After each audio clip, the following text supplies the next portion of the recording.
আনিকাকে নিয়েই এশিয়ান কাপে যাচ্ছে বাংলাদেশ নারী দল। দেখুন স্কোয়াডটি। আগামী মার্চে অস্ট্রেলিয়া বসবে নারী এশিয়ান কাপের আসর। প্রথমবারের মতো এই প্রতিযোগিতার মূল মঞ্চে খেলার রোমাঞ্চ এখনো বাংলাদেশ নারী ফুটবল দলে। তার আগে সোমবার ২৬ সদস্যের দল সাজিয়েছে Bangladesh football federation Bafufe. Peter বাটলারের এই দলে সবচেয়ে বড় চমক হয়ে এসেছেন সুইডেন প্রবাসী ফুটবলার আনিকা রানিয়া সিদ্দিকি। দীর্ঘদিন ধরেই আলোচনা ছিল আনিকাকে নিয়ে। দলে সঙ্গী করার আগে তার ট্রায়াল হয় ঢাকায়। সেখানে নজর কেড়েই এবার জাতীয় দলের স্কোয়াডে জায়গা করে নিয়েছেন এই মিডফিল্ডার।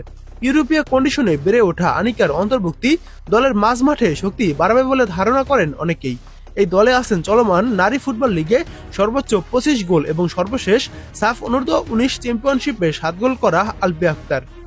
গোলবারের দায়িত্বে রূপনা চাকমার সঙ্গে আছেন স্বর্ণারানী মণ্ডল ও মিলি আক্তার। রক্ষণভাগে থাকছেন শিউলি আজিম, শামসুন্নাহার সিনিয়র, মাঝমাঠে মারিয়া মান্দা, মনিকা চাকমা ও ঋতুপর্ণা চাকমাদের সঙ্গে আনিকার সমন্বয় এখন দেখার বিষয়। অন্যদিকে গোল করার মূল দায়িত্বে থাকছেন তহুরা খাতুন, শামসুন্নাহার জুনিয়র ও উদীয়মান ফরওয়ার্ড সাগরিকার ওপর। দলের অধিনায়ক থাকছেন আইফিদা খন্দকার। অস্ট্রেলিয়ার মাটিতে এশিয়ান কাপে গ্রুপ বিতে বাংলাদেশের সঙ্গী এশিয়ার ৩ পরাশক্তি চীন, উত্তর কোরিয়া ও উজবেকিস্তান।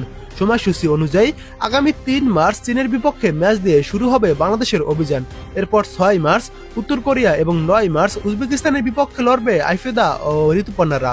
এবার এক নজর দেখুন এশিয়ান কাপে বাংলাদেশের স্কোয়াডটি। গোলকিপার রূপনা চাকমা, মিলি আক্তার, স্বর্ণারানী।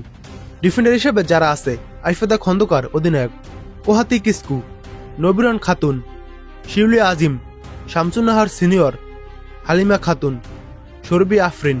মিডফিল্ডার হিসেবে যারা রয়েছে: স্বপ্না রানী, মুনকি আক্তার, আইরিন খাতুন, শাহাদা আক্তার, ঋতুপর্ণা চাকমা, মনিকা চাকমা, মারিয়া মান্দা, আনিকা রানিয়া সিদ্দিকি ও উন্নতি খাতুন।